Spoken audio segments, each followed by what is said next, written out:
L'Ajuntament de l'Escala estudia regular l'accés al pump track instal·lat a la zona verda del Camp dels Pilans, degut als sorolls que genera i les molèsties que provoca als veïns. Ho han comunicat a l'Associació de Veïns del Barri i també s'ha fet arribar a l'Ajuntament. Des de l'àrea de serveis s'està estudiant fer un tancat a tot el perímetre per així poder regular l'accés. Els arbres que es van plantar a tot el voltant per evitar l'impacte acústic no han crescut com s'esperava.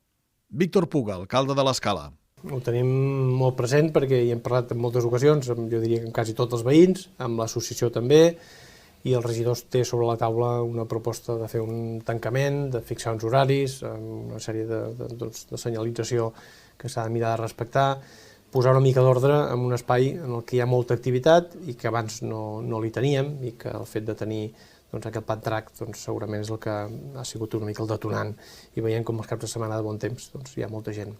Ara mateix l'afluència d'usuaris al pump track és molt important, amb visitants de tota la província. Es creu que a partir d'ara més municipis n'instal·laran i en breu no es concentraran tots a l'Escala. Municipis del voltant, jo en poc temps, 3-4 municipis que s'han interessat pel cost del pump track, per l'empresa que ens l'ha fet, per tant estic convençut que el proper any en trobarem uns quants i probablement cada municipi tindrà el seu.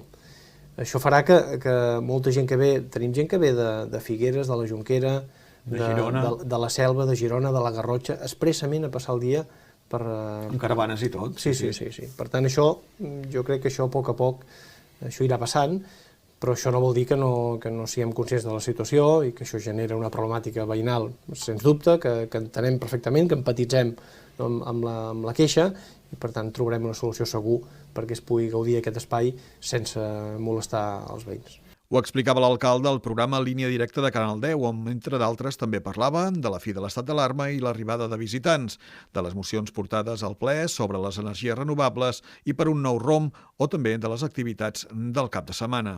També es referia al nou càrrec a la Diputació de Girona, on espera poder assolir objectius per l'Escala i pel territori. Doncs jo crec que és important pel municipi, a nivell de prestigi del municipi, sens dubte també, i evidentment les polítiques que es fan des de la Diputació, que són per tots els municipis, també arribaran a l'Escala i serem molt presents a la presa de decisions també.